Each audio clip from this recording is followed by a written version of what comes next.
What's up, everybody? Welcome back to the fourth episode of The Rundown with Payton and Marcus. Last week we didn't have an episode because Payton lives in Florida, and Florida was going underwater last week. Yep. So no episode last week, but Payton's here. He's turned. It's crazy. If you guys follow Payton on TikTok, you know that a hurricane has turned Payton into a middle part foodie. He's not here for the. He's just kind of here for the ride, I guess. But, yeah, Hurricane Ian changed me, bro. Yeah, he goes into the hurricane as this normal side part guy. He comes out middle part foodie that yells at you on TikTok about having an animal-based diet. So I don't really know if this is the real Payton, and I don't exactly know what to expect tonight from Payton Doyle. But I guess we'll see as the show goes on, I guess. No, this is fake Payton, I guess. I mean, that's fine. Look, the middle part just changed my entire personality. Everything's... hey, you win some, you lose some, I guess. And this will be fun. This is probably going to be, I think, one of the most interesting episodes we've done so far. I say that we've only done 4 episodes, but let's get right into it. We have officially reached the 1 month mark of the NFL season. So let's give out some way too early awards. Let's start with the rookies, and we'll kind of put these two together. Payton, who right now for you is the offensive and defensive rookies of the year? Offensive rookie of the year? Chris Olave is doing great. Chris Olave is still doing great. I kind of like him right now. Breece Hall's coming on a little bit through the first 4 weeks. He's starting to get a bigger workload. But right now, Chris Olave has been the best rookie in my opinion. Unless someone's slipping my mind. But Chris Olave, I mean, even last week he had a great game in London when he got his opportunity as the number 1 because Michael Thomas and I believe Jarvis Landry was out or he was playing, but like in limited fashion. And then for defensive rookie of the year, I would still go with right now Aiden Hutchinson. But Sauce Gardner is right there. Sauce Gardner is right there. It was going to be those two going into it, but right now I would still go with Aiden Hutchinson. Bro, Sauce Gardner has played unbelievable football so far through 4 weeks of the season. It's kind of incredible, right? Like the one thing we kind of talked about was like, could Sauce Gardner keep up the denying of the touchdowns on the NFL level? And so far, he's been up against Jamar Chase and did well. He's been up against, I believe they're going to play Tyreek Hill and Jalen Waddle this week. So I've been like he's played against some top notch wide receivers and he's held his own and played it. He's done more than held his own. I am going to give Sauce Gardner the edge on that just because of how elite he's been playing. But you're right, it's close. I do think that Aiden Hutchinson is going to win it in the end. It's razor thin. Like it's one of those things you're just kind of like nitpicking about who it is because Aiden Hutchinson's been incredible. He recorded 3 sacks against the Commanders a couple weeks ago. He's been good. I think despite the Lions being the 32nd ranked defense in football, I still look at them and I say that Aiden Hutchinson's been playing great football so far through 4 weeks. And I agree with you. Chris Olave is absolutely offensive rookie of the year. I can't even think of who else it could be. Breece Hall's been doing good the past couple weeks. I guess I would assume now that Zach Wilson's back, that maybe Garrett Wilson's name we might start hearing a lot more in these conversations because Joe Flacco just doesn't have the arm strength anymore that Zach Wilson does and the mobility and things like that to make those big plays happen. But right now, I agree with you. I'd say it's Chris Olave, and then I'll go Sauce Gardner. But I mean, picking Aiden Hutchinson, I mean, he was picked. He was picked at the top for a reason, and he's been playing incredible football as well. Let's talk about now the defensive player of the year. Who right now is the defensive player of the year in the NFL? Micah Parsons. Micah Parsons is the defensive player of the year right now. He is having an incredible season, and they are somehow winning because of that defense while playing with Cooper Rush at quarterback. It's been great. Short and sweet. Like, this is kind of boring because we're agreeing, and it's not much to disagree about. I agree with you. Micah Parsons has been incredible. He's been a big part of the reason why the Cowboys have been able to stay afloat, like you mentioned, in the 3 games that they've had without Dak Prescott so far, especially in that game against the Bengals, which I thought was going to be a tough one. Obviously, when you play the Giants, despite them having been 3-0 going into the game, it is still the Giants. And, of course, when you play the Washington Commanders, the Commanders are just god-awful. So, I mean, that's a game-wrecking opportunity there as well. But I agree with you. I do think, though, that Micah Parsons is Defensive Player of the Year. Offensive Player of the Year and MVP, I think, are where things can kind of get a little bit interesting. Who is the Offensive Player of the Year right now for you as we enter October? Man. Right now, I would say Offensive Player of the Year. I don't know. No one's really like popping out right now. Right now, it's either going to be Lamar Jackson or Jalen Hurts for MVP right now, right? Sure. Offensive player of the year, if you don't want to give it to one of those two guys, who is really separating themselves from the rest of the pack here? Yeah. And you could go with Nick Chubb. You could go with all the running backs are not really performing that well. Justin Jefferson was my offensive player of the year going into the season. He's not looking like that right now. Yeah. Maybe you could go with AJ Brown if you want to go with a receiver. He's having a fantastic year. Offensive player of the year is just it's almost too early for me to give a one guy for offensive player of the year. For MVP though, we'll just jump to the MVP. Sure. I'll give you Lamar Jackson. I know Jalen Hurts is 4-0, and I know that the Eagles are playing great ball right now, but Lamar Jackson is single-handedly keeping the Ravens relevant right now. I believe he has, 12 total touchdowns on the year so far, and that's tied with the most of any team in the league. If you're outscoring the rest of the NFL as a single individual and you're scoring more touchdowns than everyone else, you're the MVP as of right now. Yeah. Everything you said about Lamar is true. I don't think we've seen Jalen Hurts play bad football so far through 4 weeks. Like, we can look at Lamar, and I think Lamar has played bad football twice this season, and it's resulted in 2 losses, and they're only 2 losses, right? Especially more so in the game against the Bills when he threw the pick that kind of sealed the deal for them. Like, and I get it, right? Like, defenses blow leads out offenses, but there still has to be a point where, like, especially in the Bills game, the offense didn't score after they scored their 20th point. They were done. So, like, the offense just kind of came to a screeching halt in that game. And for me with Jalen Hurts, it's not just because the Eagles are 4-0, because the automatic response as well. The schedule's not that friendly. The schedule is very friendly. You play the Lions and you play the Vikings. You played the Commanders. You played the Jaguars. That's not really a tough 4-0 schedule. And that's a fair point to make. But what I will say is, though, for Jalen Hurts has done what no one really expected him to do, or kind of didn't think he could do at all, which is share the wealth offensively to both Devontae Smith and AJ Brown, still include Dallas Goedert, still make sure that the offense is balanced as far as the run game and the passing game. And which I thought was really, really important that they got that experience early, was coming back down from 14-zip this past week against the Jacksonville Jaguars is what solidifies it for me right now with Jalen Hurts being MVP, because there's a lot of young quarterbacks that can't do that, especially with all those weapons, all that talent offensively, how the defense has been playing. Like, there's not a lot of young quarterbacks that can keep a level head and stay focused and, like, still get the job done and take it a week-by-week basis. So I'm going to go Jalen Hurts because I think he's been playing a little bit better football than Lamar Jackson, even though his worst game he did play was against the Jaguars this past week, and he was a big reason why they were down 14-zip early. But to kind of lock back in and get the job done so they can come back from behind and get that victory, I thought was impressive. Coach of the year. Who is the coach of the year right now in the NFL? I would say before the injury to Tua, I would have gone with Mike McDaniel. But I guess if we're just going through 4 weeks, it's Mike McDaniel. The Tua was playing like better than we've ever seen him play in the NFL under those first 4 games with Mike McDaniel as head coach, and it was an instant impact. And the Dolphins would be like in the top 3 in the power rank, because they'd probably be 4-0 right now if Tua played that entire game, because Cincinnati, even though they won that game, they did not play great. I felt like that was way closer than it should have been for Cincinnati.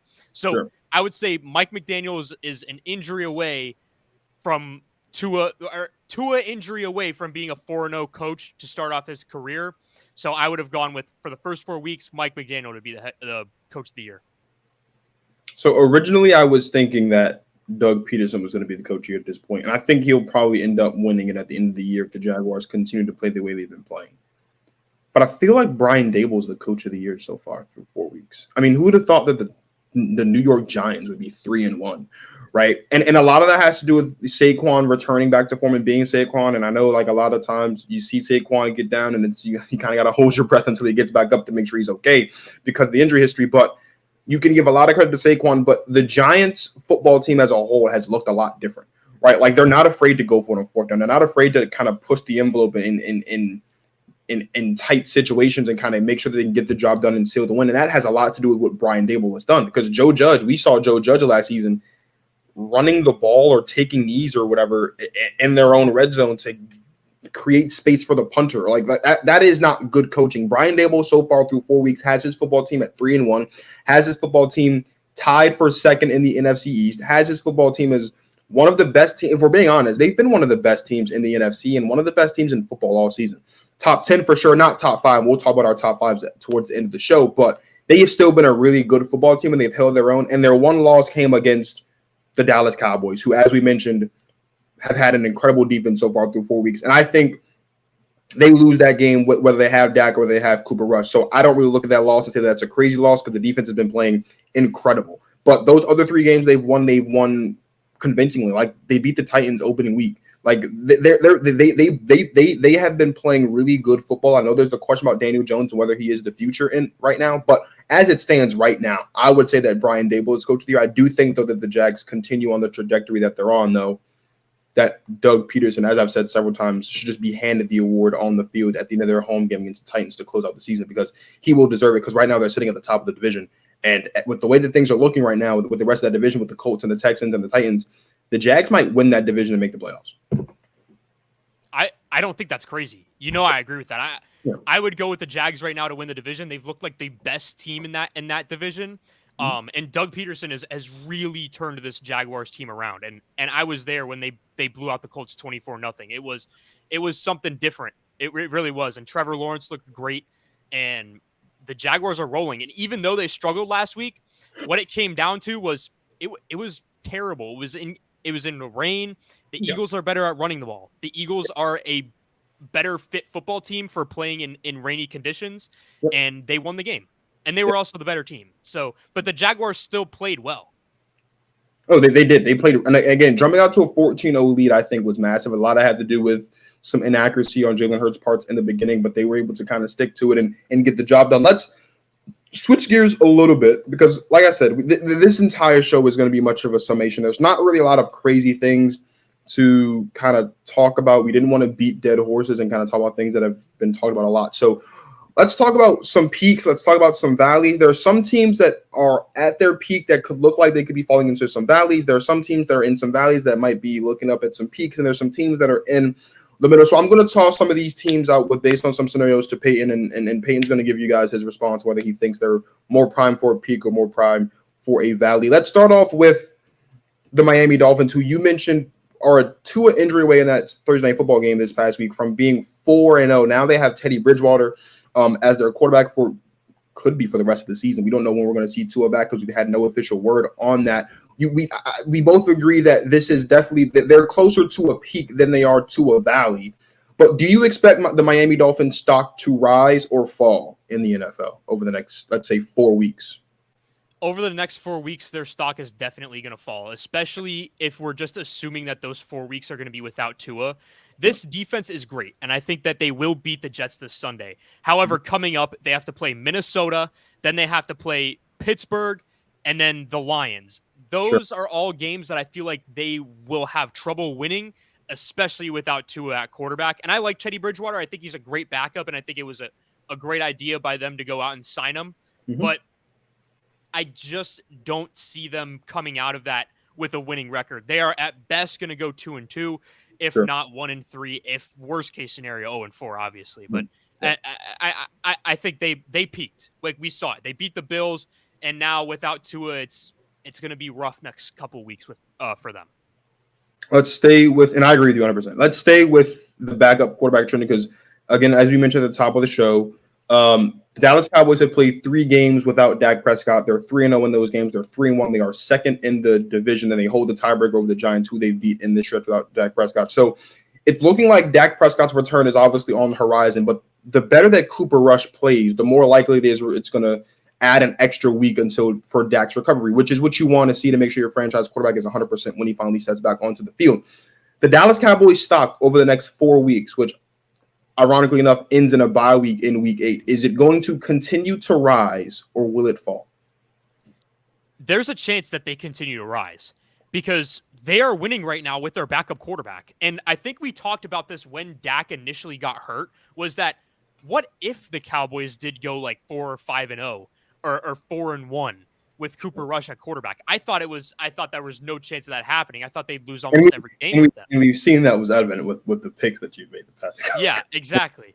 So they're winning games with their backup quarterback, and that only means that when your starting quarterback comes back, your Sure. stock is going to rise. And I don't like this narrative that's being created that Cooper Rush is equally as good, if not better, than Dak Prescott. I think that's bogus. I think that's a load of garbage.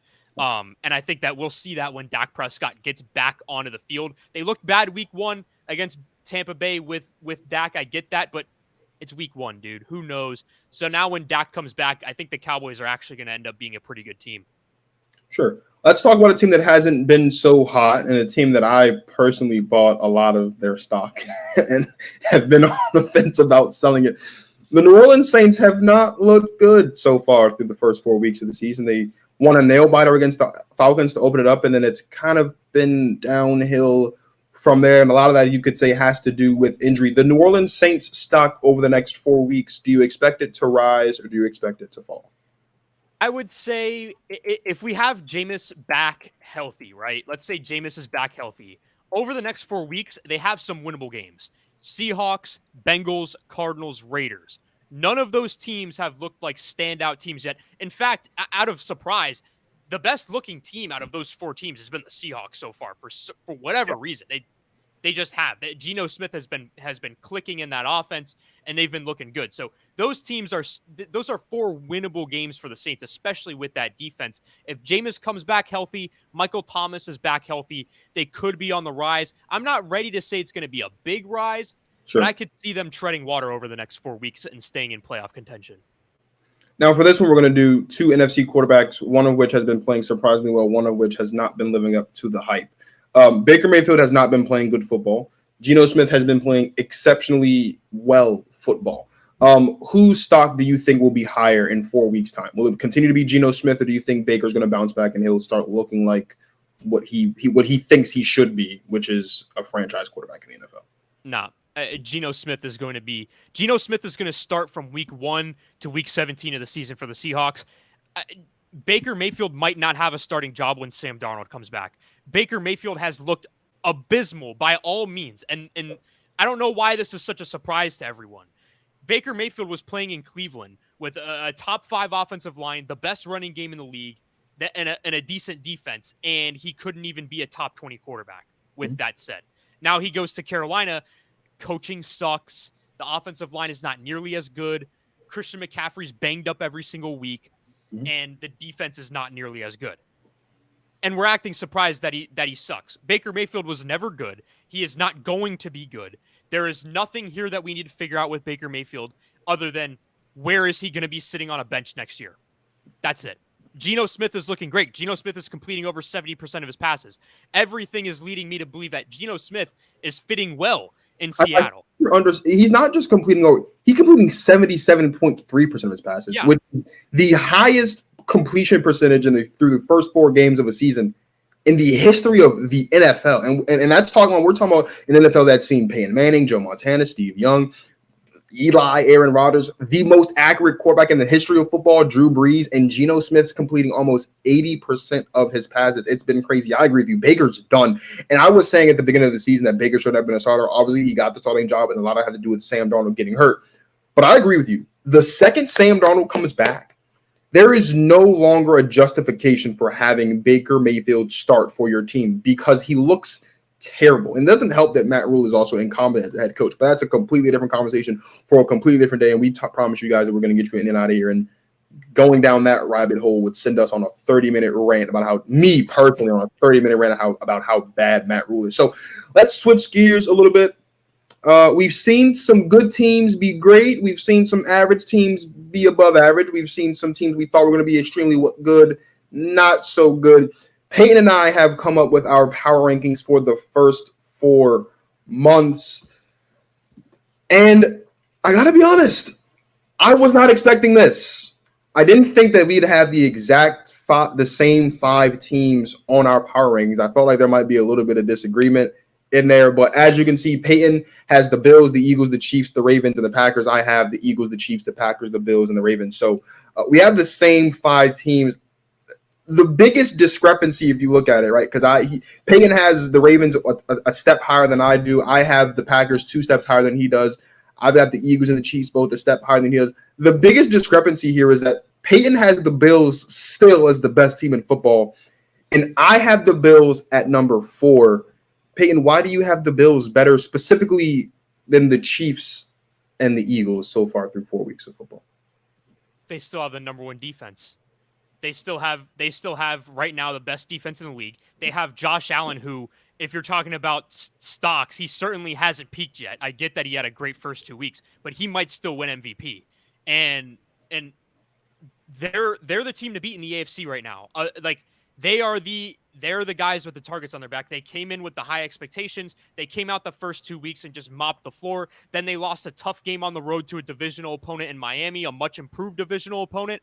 And then they had a come from behind win in rainy weather against the Baltimore Ravens, who they have been blowing leads a lot this year, but they don't typically do that. This is a team that likes to run the ball, and when they get a lead, they normally put you away, and the Bills were still able to withstand that in rainy conditions, which favors running football teams as well. So the Bills have shown me that they're still the best team in football. Yeah, they've had a little bit of a rocky loss against Miami, but they still played great, and it's a divisional game, and stuff happens in divisional games. Then it was a close game against Baltimore in the rain on the road. Stuff happens. The Bills are still the team to beat. It's crazy that I have the Bills because I do think the Bills are going to go to and win the Super Bowl this year. But through 4 weeks of the season, the Bills looked great against 2 good teams last year that haven't been good this year. And then 2 teams last year that struggled a lot due to injury come back this year. They look great. Look, the loss to Miami isn't a things happen to me. Ken Dorsey in that Miami game was terrible. The play calling was terrible. Sean McDermott's clock management was terrible, both going into the half and then also going into close out the game. Both instances were terrible. And the game against Baltimore, I get it. They came back and they won and they scored 20 unanswered.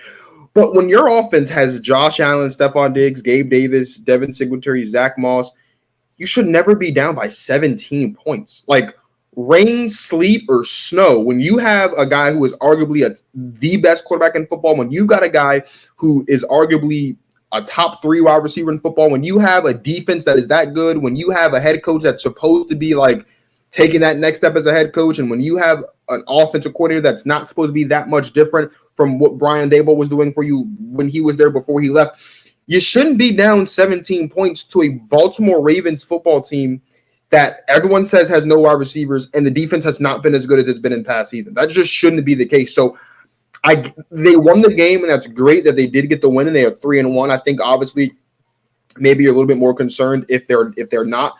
I guess the other thing you can pull from that is they finally won a close game. That's the first time now in 9 attempts they've been able to win a close football game. So props to them for that. But the Bills cannot afford to start off that slow against a team like the Chiefs, against a team like the Dolphins. If Tua comes back and he's healthy and they see them in the playoffs, like against a team like the Chargers, those are 3 teams that the Bills can't get off to and be down 17 plus points to, because unlike the Ravens, those teams have high-powered offenses that will keep their foot on the gas. And in the case of the Dolphins and the Chargers, those teams also have respectable defenses that will continue to kind of make things tough. So the Bills are going to be fine. They're still one of the best teams in football, but right now I don't know if they are the best team in football. And I got to be honest, week 4 was not a good week for Marcus. Not only did my fantasy team do terrible against Payton, which kind of hurt, and so now I'm 3-1 in the Bragging Rights 2K22 Fantasy Football League, but I also struggled immensely against Payton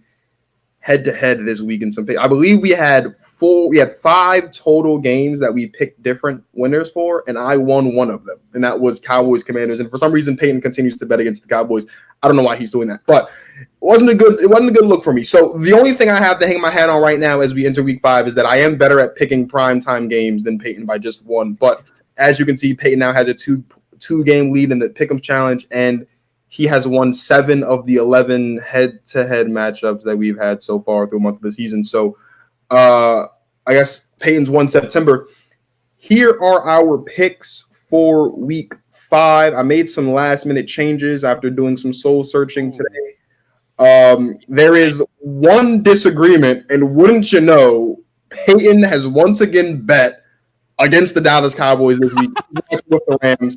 I'm picking the Cowboys. Can I just say for a second, never in my life have I picked the Dallas Cowboys to win more games in a stretch of time than I have over the last 4 weeks. And I've never wanted the Cowboys to win more over the last 4 weeks than I have ever in my life. It's insane.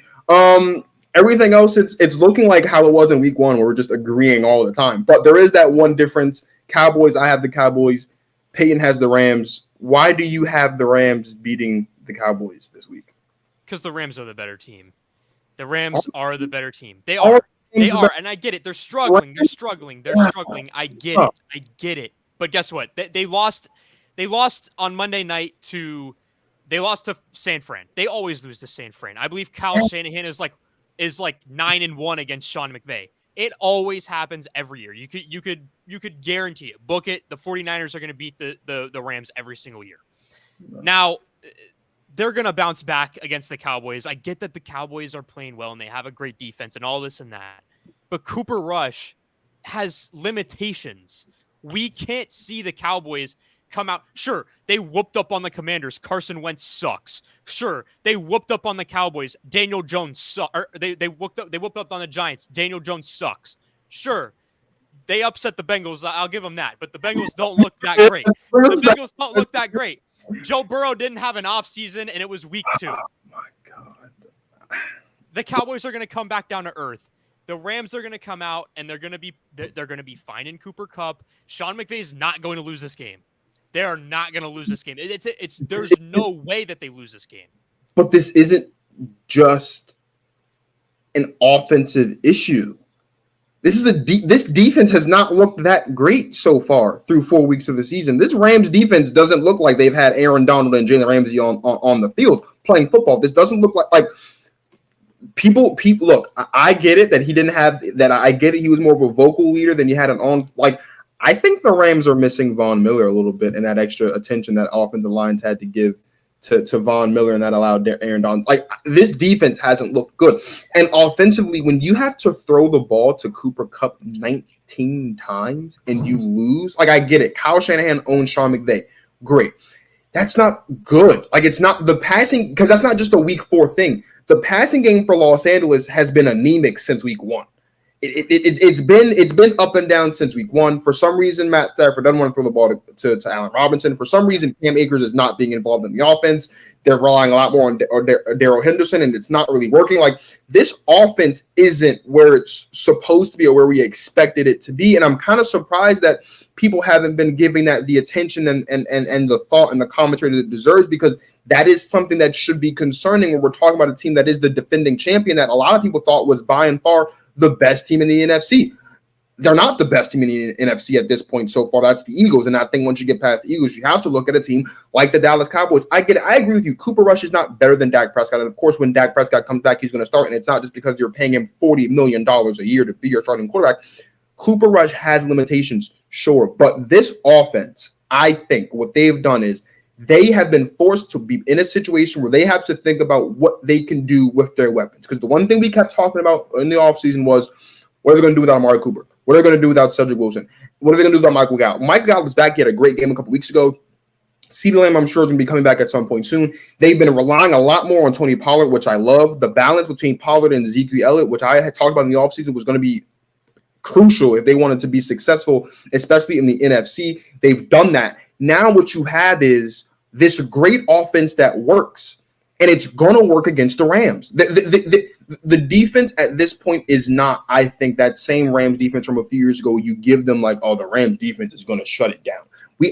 This isn't that same Rams defense, and this offense so far through 4 weeks hasn't been that same, this offense is going to light it up offense as it was last season. So because of that, I have to go with the Cowboys. I think their defense is better. I think their offense has been a lot more cohesive, and they have an identity so far, and they've built that identity through 3 weeks with Cooper Rush, and it works, and it's not one-dimensional. And that's what's most important, is usually the Rams can force a team into being one-dimensional by attacking the weakness. And so far through 3 weeks of playing with Cooper Rush, the passing game has been solid. The run game has been exceptional.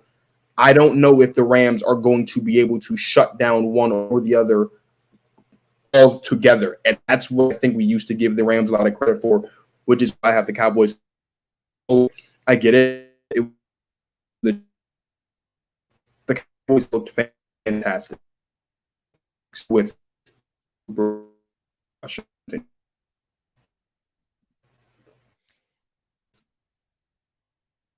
Marcus, I think I lost you. Can you hear me? All right, I see you now.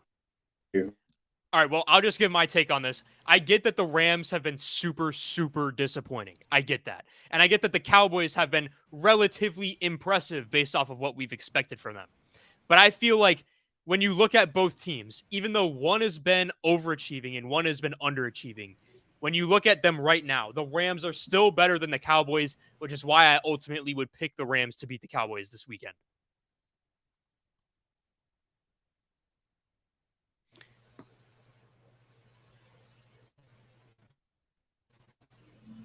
I'm not sure what's happening.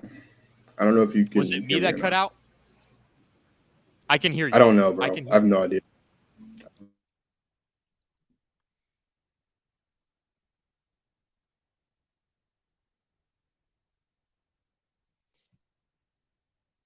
Gotta love Wi-Fi, man.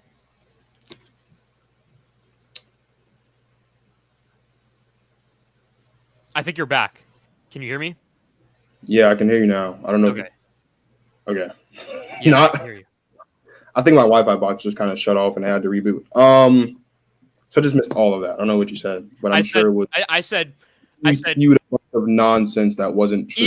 Even though the Cowboys have been overachieving and the Rams have been underachieving, when you look at both teams right now, the Cowboys are not better than the Rams, which is why I would pick the Rams to win this weekend. The Cowboys are better than the Rams right now. No, they're not. They are. They're 100%. They're better. Their offense is better. Their defense is better. They're better. That's how it works. The coaching's not better. Sure, I'll give you that. Mike McCarthy is not a good coach. He's not better than Sean McVay. The offense for the Dallas Cowboys through 3 weeks, especially without Dak Prescott, has been fantastic. The offense with the Rams so far through 4 weeks has looked anemic several times and has looked lost a bunch so far through the first month of the season. And that would mean that the Cowboys are better right now than the Rams. It's not. There's nothing wrong with that. There's nothing wrong with living in a world where the Cowboys are better than the Rams. Like that used to be the case in the 90s and the early 2000s. And of course, things have changed, but we're kind of back to that now. The Cowboys are better than the Rams right now. And there's nothing wrong with that. I don't think they are. I think the Rams have played a tougher schedule. I think the Cowboys have played a much easier schedule, and I think it's going to come to an end this weekend. And listen, history repeats itself. I've been kicking your butt in the head-to-heads, man. So. Okay, you have not been kicking my butt in the head. If we're going to talk about what's you had one really good week last week, and now the scales have tipped. But let's not act like it hasn't been head to head all season. From week one when the Panthers lost to the Browns. I had a 1-game lead the entire time. I have never trailed you in the head to head picks. So you want to talk about who's having a better season? But it was tied at one point. You're trying to make it seem like you've been spanking me all season, and that's not the case. You had a terrible week 2 weeks in a row, week 2 and week 3. I just had an even worse week in week 4. And let's be honest, because if you look at the grand scheme of things, you were 10-6 last week, and I was 8-8. The only reason why the record is the way it is because we had 5 disagreements, and I lost 4 of them. That's really the only issue. Payton, don't look. I know you're this animal diet guy on TikTok now, and you diet people on TikTok. Got to have a certain persona. You got to be bold and you got to yell at people. But don't look. It's a marathon, not a sprint. You are, as Nick Wright would say, you are the September Super Bowl winner. Congratulations! Celebrate your Super Bowl. You see what happens when you think the Vikings are going to the Super Bowl. They had their Super Bowl in week 1. They've looked terrible ever since, especially Justin Jefferson. They've looked better than the Saints, though. They look better than the Saints, though. They haven't looked better than Packers. That's all that really matters to me. You've made a lot of risky picks, and you've backed a lot of crazy people, and so far they're not working. And so now you're just trying to give it all out. It's fine. It's fine. Look, week 4, you have a 2-game lead. It's perfectly fine. Talk to me at the end of week 18 when I have the lead at the end, and we'll go from there. So, we'll be back right back here, same time, same place next week, Thursday, 7:30 Eastern Standard Time on Payton Doyle's live YouTube channel. Be sure to tune in. And so yeah, man, let's keep this going. Let's keep this going, and let's get out of here. Y'all enjoy Thursday Night Football. We're not going to preview it because it's going to be the most uninteresting Thursday Night Football matchup. The most disappointing teams in the league right now. These are 2 completely different teams. So no, we didn't forget about Thursday Night Football. Thursday Night Football is extremely forgetful this week. So whether you have the Colts winning or the Broncos winning, we don't care. Although we do have the Broncos winning this game, even though it's pointless. But for my guy Payton Doyle, I'm Marcus of the Rundown with Payton and Marcus. Thank you guys for watching. You guys enjoy the rest of your lives. You guys enjoy some football.